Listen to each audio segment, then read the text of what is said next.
ತಮಿಳುನಾಡಿಗೆ ನೀರು ಬಿಟ್ಟರೆ ಕರ್ನಾಟಕವನ್ನ ಬಂದ್ ಮಾಡ್ತೇವೆ ಅಂತ ರಾಜ್ಯ ಸರ್ಕಾರಕ್ಕೆ ಎಚ್ಚರಿಕೆಯನ್ನ ಕೊಟ್ಟಿರೋದು ಕರವೇ ಅಧ್ಯಕ್ಷ ಪ್ರವೀಣ್ ಶೆಟ್ಟಿ. ತಮಿಳುನಾಡಿಗೆ ನೀರು ಬಿಡಲು ಯಾವುದೇ ಕಾರಣಕ್ಕೂ ಸಾಧ್ಯವಿಲ್ಲ.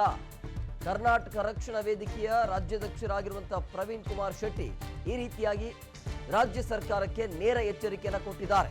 ತಮಿಳುನಾಡಿಗೆ ಯಾವುದೇ ಕಾರಣಕ್ಕೂ ನೀರನ್ನ ಬಿಡಬಾರದು ಅಂತೇಳಿ ಕರ್ನಾಟಕ ರಕ್ಷಣಾ ವೇದಿಕೆಯ ರಾಜ್ಯಾಧ್ಯಕ್ಷರಾಗಿರುವಂತಹ ಪ್ರವೀಣ್ ಶೆಟ್ಟಿ ನೇರವಾಗಿ ಎಚ್ಚರಿಕೆಯನ್ನು ಕೊಡ್ತಾ ಇರೋದು.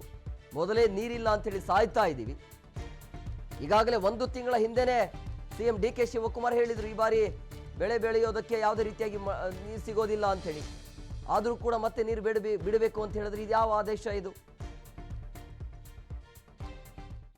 ಕಾವೇರಿ ನಿರ್ವಹಣಾ ಸಮಿತಿಗೆ ಎಚ್ಚರಿಕೆಯನ್ನು ಕೊಡ್ತಾ ಇದ್ದೀವಿ.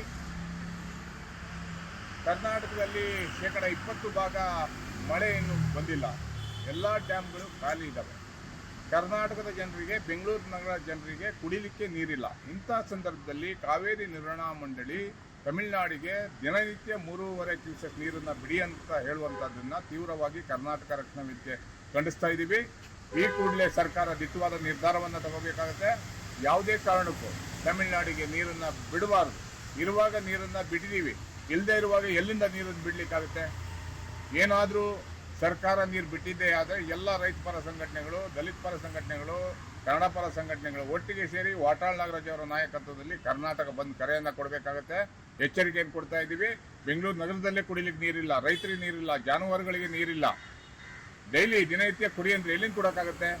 3ನೇ ತಾರೀಕು ಬರುವಂಥ ವಿಜಯ್ ಅವರು ಸರ್ಕಾರದ ಜೊತೆ ಮಾತಾಡಿ ಇಲ್ಲಿನ ಪರಿಸ್ಥಿತಿಯನ್ನು ಯೋಚನೆ ಮಾಡಿ ನೀರು ಬೇಕಾ ಬೇಡವನ್ನಂಥ ತೀರ್ಮಾನ ತಗೋಬೇಕಾಗತ್ತೆ.